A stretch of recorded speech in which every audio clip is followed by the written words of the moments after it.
Obviously, these are pieces of paper that are well over 100 years old. I feel like I'm shaking. I don't know why I'm shaking. This is over 200 years old. Yeah,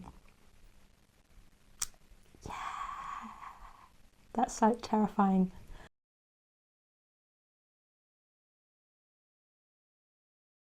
Hello everybody and welcome back to my channel Blue Lady Couture, and welcome to my whimsical little corner of the interwebs.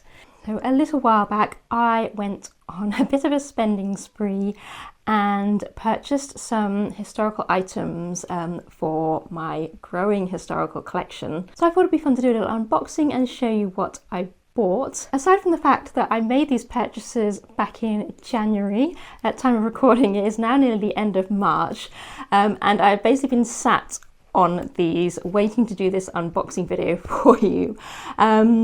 So I can't actually remember exactly what I bought, or at least the exact details of what I bought. Bear with me, I'll come on and explain a bit more about what I bought in a moment. Yeah, because I've just been waiting for the right moment to find the time to sit down and film this video, because it's been a bit of a busy start to 2025. If you've been following my channel, you'll know that my big focus at the start of this year was some new sewing projects, and I got 3 new Regency gowns made, plus 2 Regency bodice petticoats, and they were all filmed for the channel and put out as separate vlogs. So that's one of the reasons why I've only just sat down to do this video. The other reason is because of my background, which you might not be terribly familiar with if you've seen some of my previous videos. I'm normally upstairs in my sewing room, and I've occasionally done videos in my living room, and then also out about at events as well. Obviously the backdrop changes. But this is what is shaping up to be my new studio space, and I've had this space for a long time, and I have also used it as backdrop filming space, photography space as well, but it's undergoing a bit of a major revamp, which is something else that I've been focusing on at the beginning part of this year, because you may be able to tell in a couple of places, the wall up here and up here, there's some plasterboard down here as well. This room is essentially the attached garage on our house, and it has been an attached garage since the day we moved in, but we have finally, over a decade later, we have finally started the process of fully converting it to an integral room in the house, which is all very, very exciting. So opposite me is now a lovely big window where the garage door used to be. So yes, so at the moment we're kind of at a partway stage where there's been a little bit of a pause in the major kind of sort of construction and building work is done, and we're just at the stage now we're starting to move towards kind of the internal fitting out, but that's not going to happen for a few more weeks. So yeah, we'll kind of semi put the room back so that I can use it as a little bit of a filming space until that happens. So yeah, so I'm grabbing the opportunity to film this video for you now. And actually the fact that I'm revamping this room kind of ties in a little bit to what I have been buying, because these items are going to become part of the decor within this room when it's fully completed. I had the opportunity to add to my collection of historical original costume fashion plates. So I do have a small number of fashion plates that I already own. Obviously if I've seen interesting ones out and about at antique shops or places like that, I will pick them up if they're not too expensive. Unfortunately, sometimes they can be quite expensive, so it's not something that I buy, a lot of all the time. But earlier this year, it came to my attention that another costumier here in the UK, quite a well-known costumier called Susie Clark, has sadly passed away, and her historical sewing workroom and kind of everything she had within that needed to be sold off, and obviously moved out of where she had it.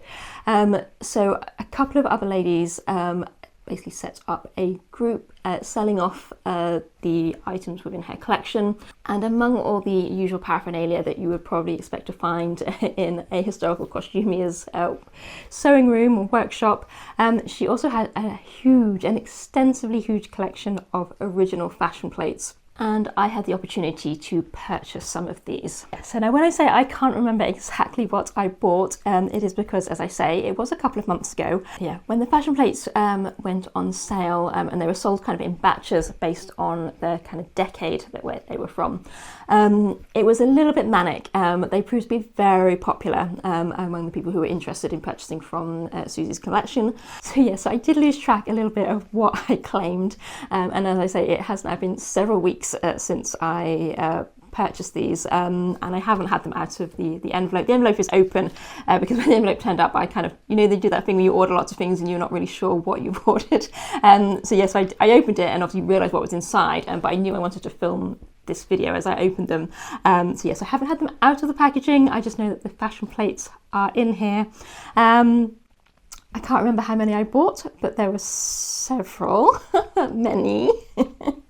And they range from across the 19th century, including some Regency ones, which I'm very excited about, because they are the kind of ones that you see quite a lot of obviously the Victorian ones, the later decade ones, but Regency ones you don't come across so often, and obviously they can be quite expensive.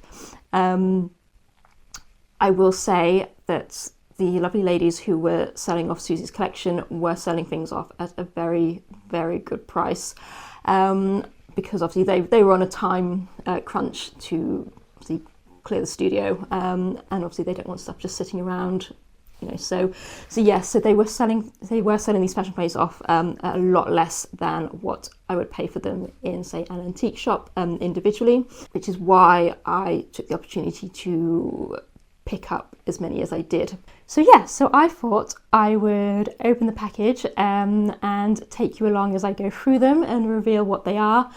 Some of them do have specific dates on them, some of them not so much. And then I thought it'd be kind of interesting to kind of put them out into a timeline. So before my battery runs out on this camera, because I've been waffling too long at the beginning of this video, as I want to do, let's open this package, shall we? Okay.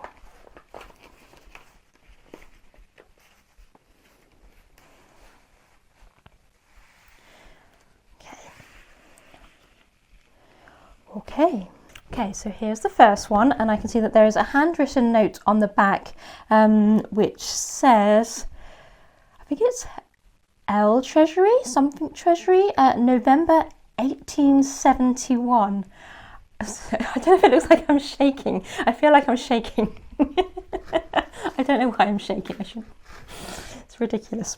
Oh, we have, as you might expect for 1871, some bustle dresses. Oh, this is the Ladies' Treasury. I have to say that's a publication that I have not heard of before, but there were many magazines and publications that were available throughout the 19th century. They probably become more prevalent as the decade went on. Yes, we have some beautiful 1870s bustle dresses on this one. We have a lovely pink and white confection in the middle, with a lovely ruffle, layers of ruffles around the hem. And then we have two ladies who one is sat down in the chair and the other lady is stood behind the chair, so you can't see as much of their dresses, but they do show some interesting details on there. We've got some apron fronts,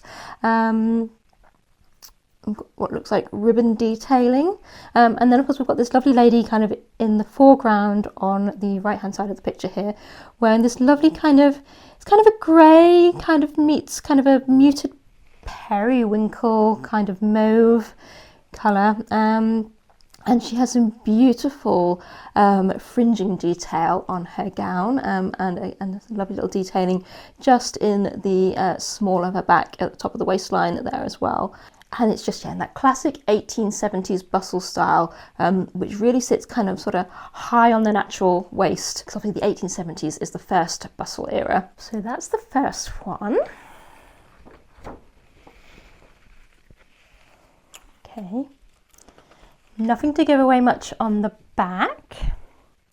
Oh, pretty. We have some more bustle dresses, and this is, again, these are 1870s bustle dresses, or this doesn't have a specific date on it that I can see. No specific date on it, but it says it's the newest French fashions modelled for the young English woman. And look at those.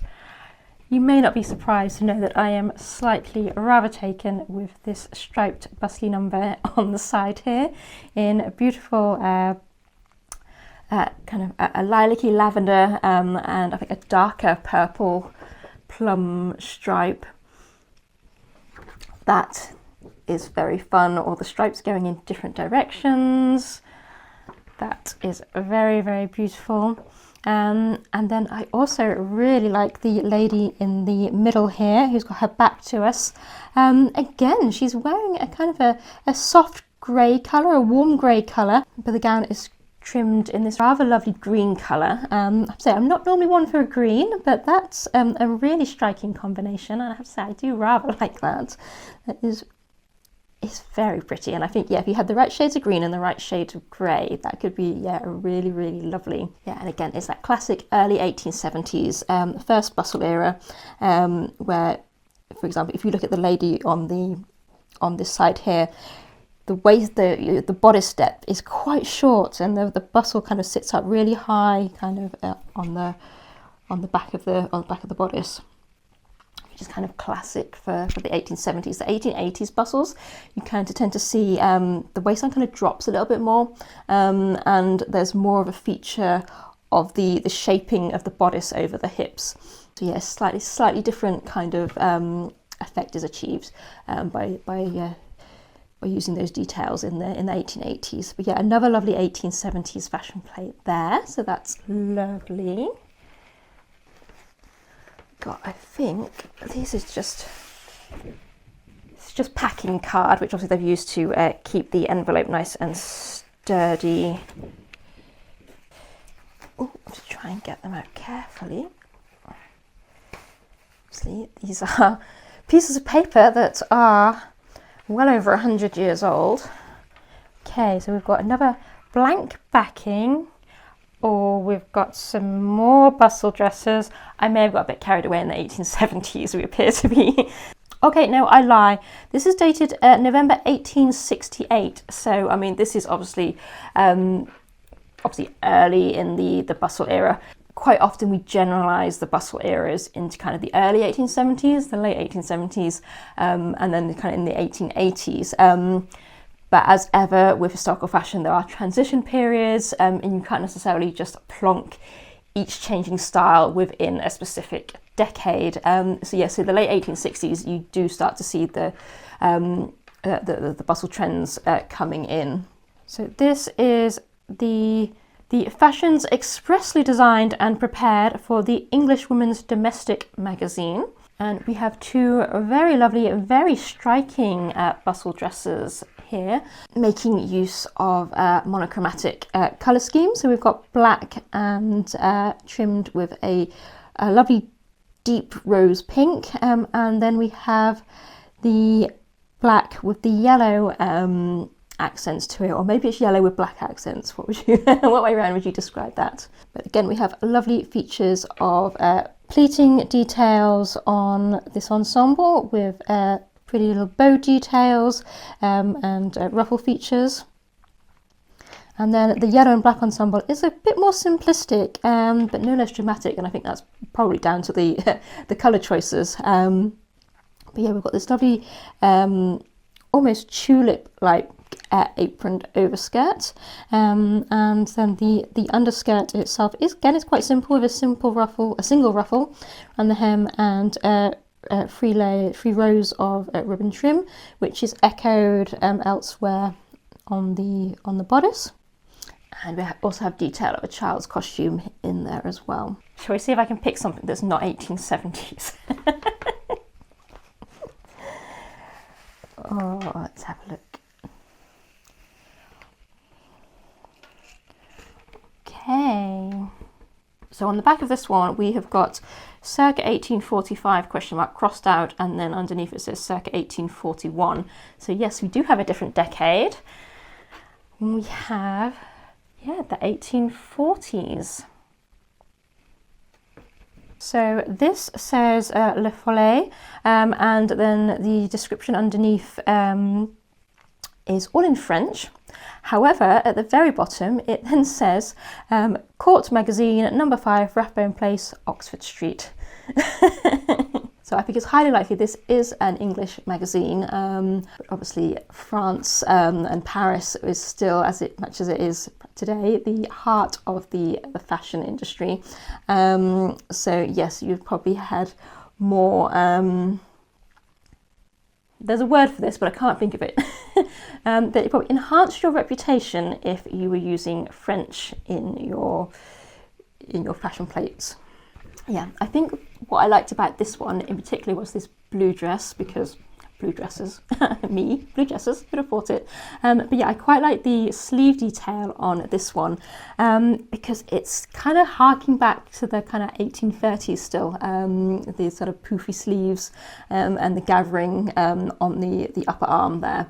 So yes, it kind of has that slightly, it has that slight 1830s feel, but I feel that the shoulder detailing on the bodice, the dipped waistline on the bodice, and the kind of the skirt shaping and style is, let's say, much more the 1840s silhouette that we'll see much more of through this decade. And then, of course, the bonnet style has changed from those 1830s kind of quite broad-brimmed bonnets to the tighter, smaller bonnets that we see during the 1840s. So yeah, so I thought that was just quite a nice example of that kind of transition that you see through the decades in fashion. As I say, fashions don't just change because the decades changed. You know, it's a much more nuanced progression. Okay, so the back of this one again is plain, but it has Godey's penciled on it. Oh, it's a pretty one. Look at that. Yeah, this one is, you can perhaps tell why I picked this one. It's just so beautifully framed in this oval shape. And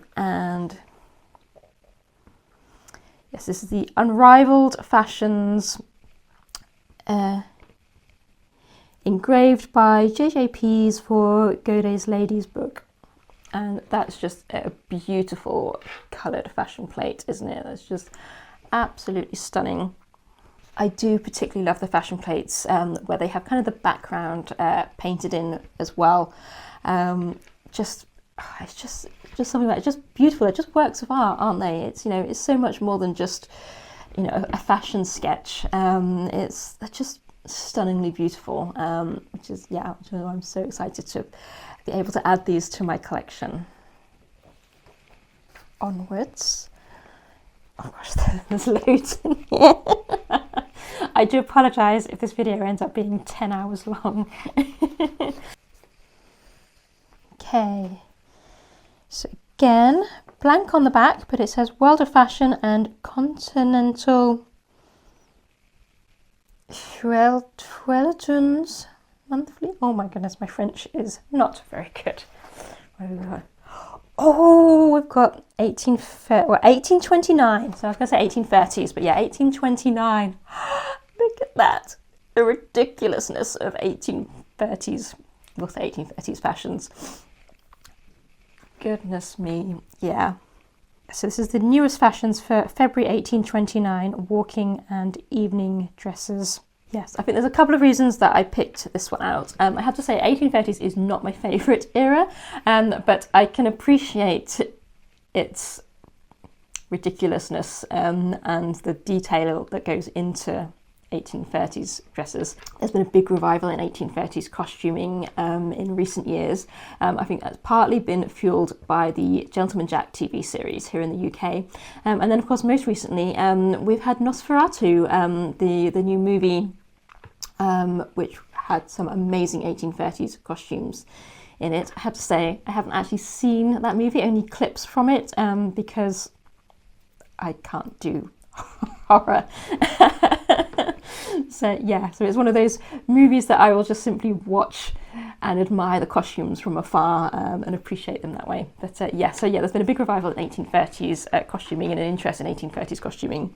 So I thought it'd be fun to add this to my collection. I particularly liked that we've got the pink dress here, but the blue dress next to it is exactly the same dress, but it's obviously just been trimmed up in different colours. So that's nice that they're kind of showing you the different ways of sort of being able to trim and wear this gown. And then I also liked that it has got some, I was going to say, I don't know what they are, the pink and blue things. So I think they're kind of lace caps, which again, it's the 1830s, so they're equally as ridiculous as the rest of the fashions. And we've got some lovely examples of 1830s hair on this fashion plate as well.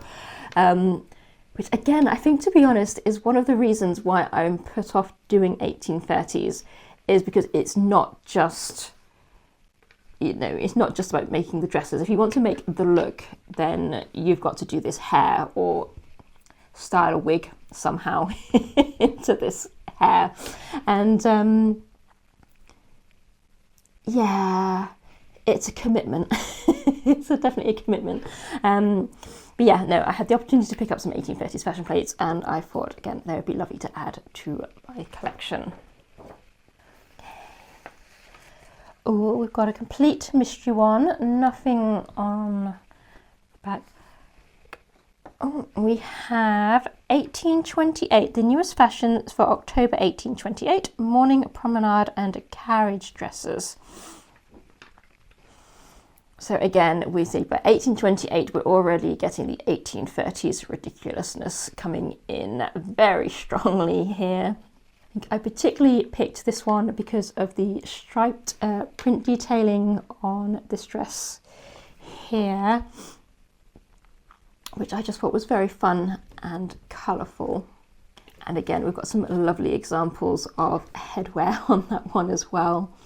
Oh, it's also quite fun. You can actually see the sleeves on these gowns are basically a gauzy sheer fabric. Yeah, and it's quite nice that they've illustrated that, so you can see the arms of the ladies underneath, kind of the shorter puffed sleeves underneath as well, which obviously are helping, giving a bit of body to the sleeves.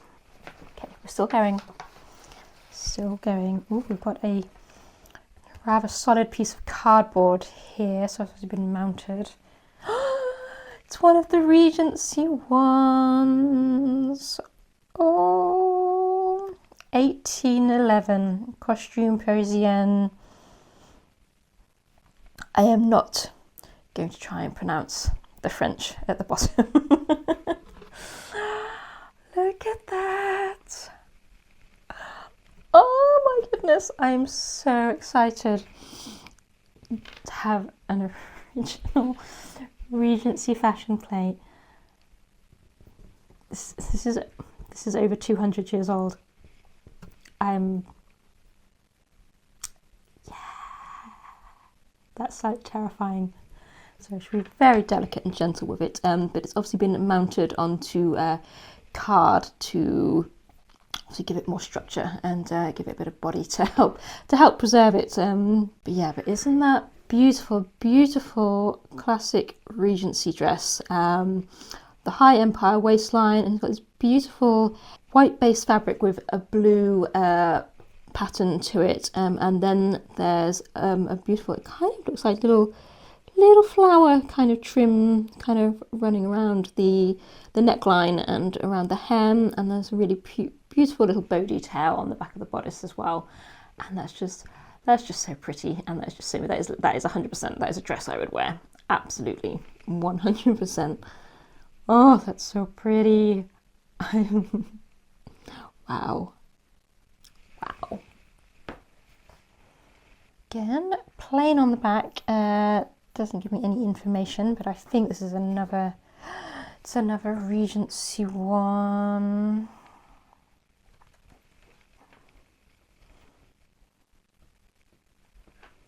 So So again, some really pretty gown details, and I love that this lady on the left is wrapped in her huge cashmere shawl, which basically goes around her shoulders and reaches to the ground, and it's in this beautiful golden yellow colour with obviously floral pattern detailing on it as well.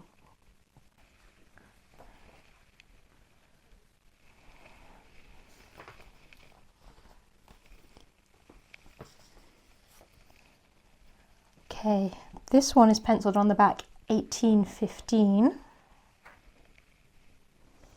Oh, pretty. So this is, it says, described as a dinner dress, and it's from Ackerman's Repository of Arts. So again, that's an English magazine of the time. And we have a lovely lady in a blue striped number with rather fussy kind of trimming detail around the hem, and it's kind of echoed in the kind of the puffs in her sleeves as well, and it's kind of classic of that later Regency era. So kind of, yeah, so post 1815 through to 1820, you start to see this kind of much more fussy decoration coming in. It kind of loses that simplicity, that classic kind of Grecian Romanesque feel that you get in a lot of the earlier Regency fashions. Yeah, you start to see a lot more frills and fluffs, is that even?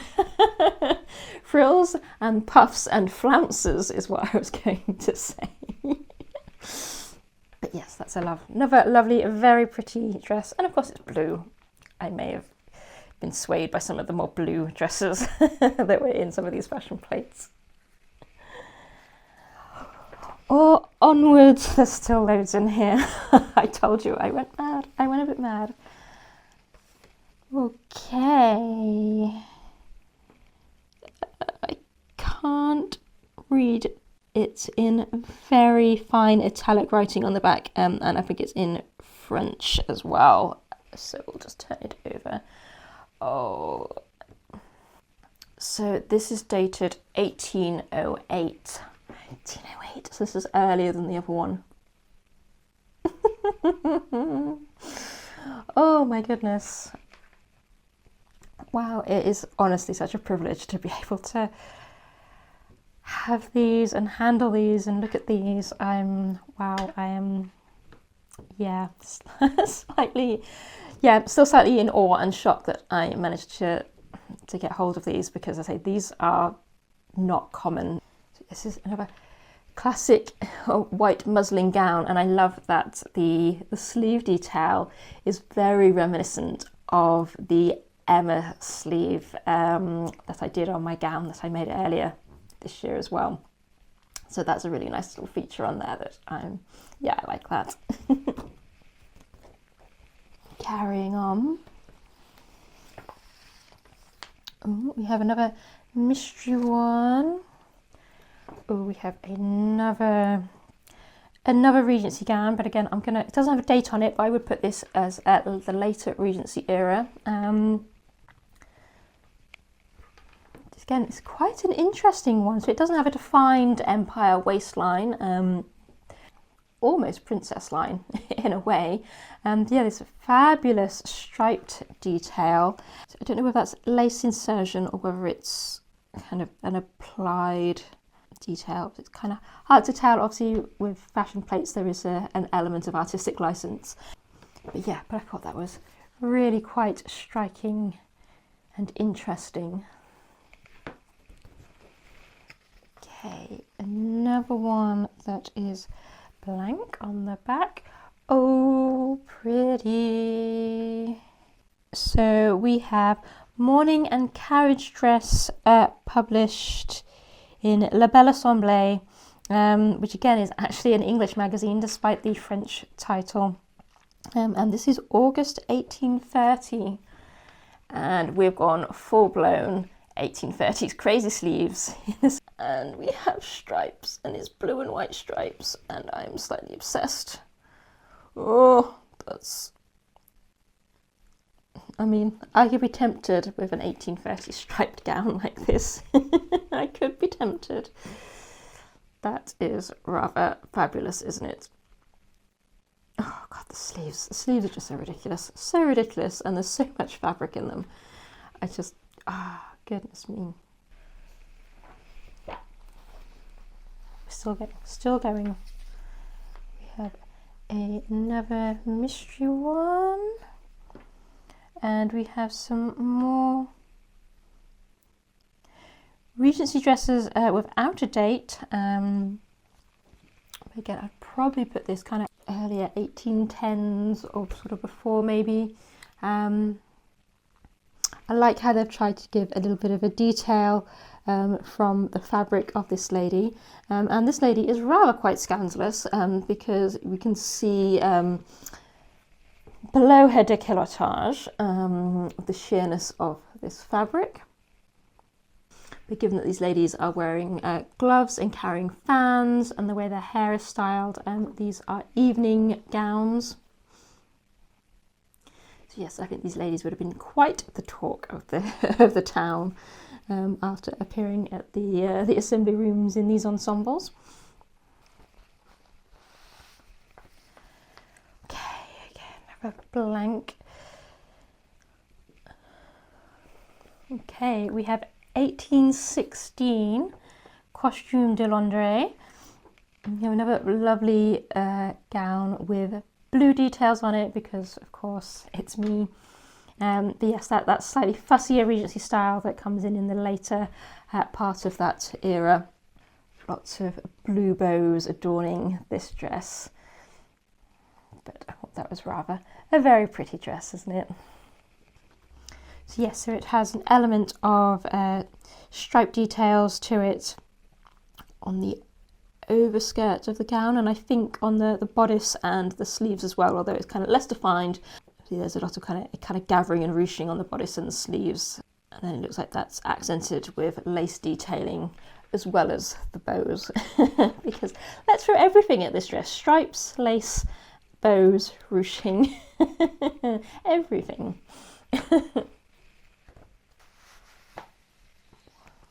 Okay, no clues on the back. Oh, that's very pretty. So this is an evening dress, again from La Belle Assemblée, which is April 1813.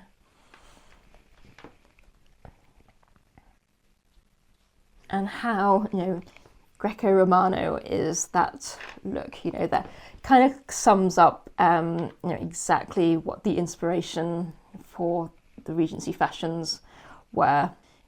Classic Roman statuary that is literally embodied in in that look, isn't it?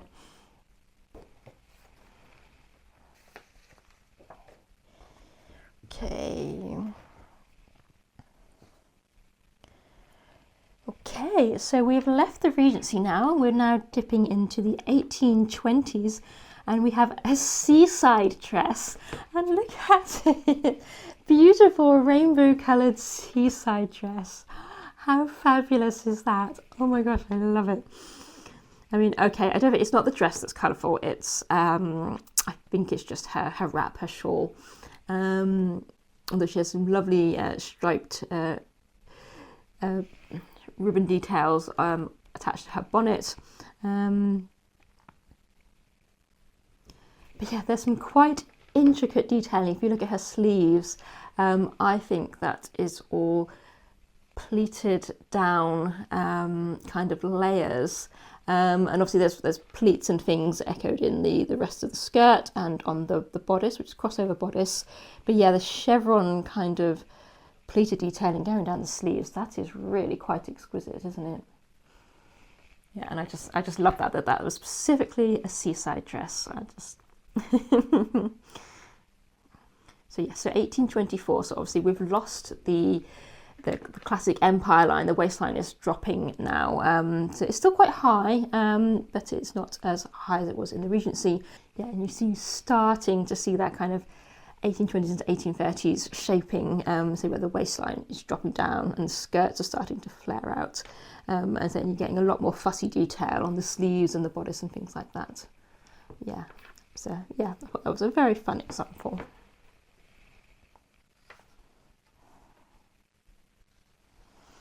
Okay, so this is quite interesting. So on the back of these ones, obviously these have been, you can see they've been taken out of the original bound sort of pamphlets, magazines that they were in. And we have some of the text on here is descriptions of the fashion engravings. So that'll be quite fun to have a read through. But I can see on the top we are dated 1824 again. Oh, okay, that doesn't have any, okay. Maybe it's on the, no, not on the inside. Ooh. Okay, so these bits don't have actual plates on them, but they have some very interesting descriptions of the costumes. Also, I don't know if they're specific to what ones I have here. I can't see a seaside dress mentioned. We've got opera dress, carriage costume, monthly calendar of fashion. And yeah, we've got some lovely descriptions of fabrics, fabric names and things like that. We also have court news in here as well. The Duchess of Wellington had a white net dress over a white satin petticoat with a trimming of satin and net. The body of the dress was ornamented with blondes and the train was of satin trimmed with leaves of blonde. So yes, it's some very, very interesting information in there. So that's quite, yeah, I didn't realise, I assume they've just been added in. I don't know why I have these. I didn't buy these, so I assume they've just been included as part of what I bought, which is fine, which is lovely. And I have another one here as well. Ball dress, mirrored Persian. Oh, seaside dress. There we go. So yeah, 1824, seaside dress. Dress of cambric with one broad muslin flounce at the hem, surmounted by 3 rows of very narrow tucks, 5 tucks in each row. The corsage made in the new Circassian wrap form, and the drapery that folds over the bust laid in small pleats. The sleeves fitting close to the arm and ornamented with chevrons embroidered on cambric, falling collar of embroidered muslin, village bonnet of leghorn, I think that's a type of straw, tied carelessly, I love that, tied carelessly, with very long lappets of white gauze terminated each by a blue rosette, the bonnet lightly ornamented with blue riband, and a fan ornament of blue satin beneath on the right side. Scarf of white or pale primrose coloured silk with rainbow ends and a parasol of sage green. Wow, that's amazing. What an amazing description of all the fabrics and the colours and the little details in there as well. Wow, that's lovely. Yikes. Gosh, I wasn't expecting that. Oh, exciting.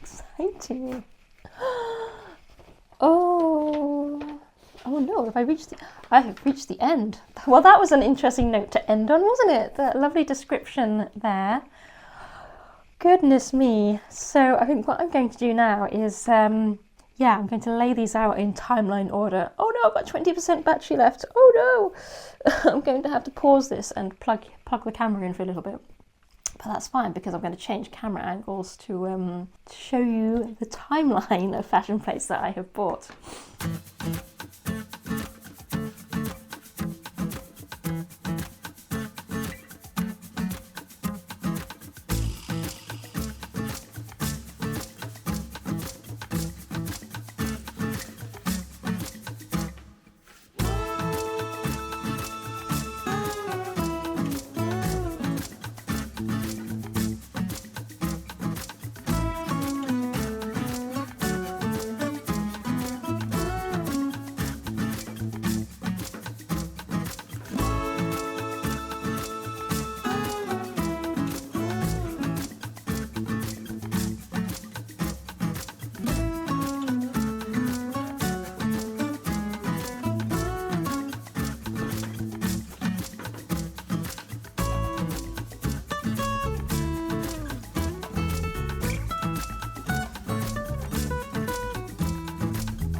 So I have 17 new fashion plates as part of my collection.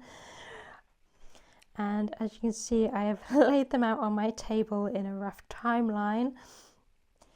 So my idea was how I'm going to incorporate them into the decor of my new room is to essentially, once this is plasterboarded or drywalled, I think if you say in America, yeah, my idea was to kind of create a gallery wall slash timeline of all the fashion plates in a kind of a higgledy-piggledy kind of manner, different, because obviously they're all different sizes and shapes, and also I need to source different frames for them. So yeah, I kind of like the idea of kind of doing a dark academia-ish kind of gallery wall in here, which is focused on historical costume and fashion. But I'm also kind of in two minds about, do I actually put 200-year-old fashion plates on my wall? I am debating whether it would be more worthwhile to kind of make digital copies of these and scan them in and keep these kind of safe by putting them in my archival storage. That's the word. That's what I was looking for. Yeah, do I do that, keep these kind of safe and preserve them, and then put copies, which again, of course, copies I can clean up as well in like Photoshop or something.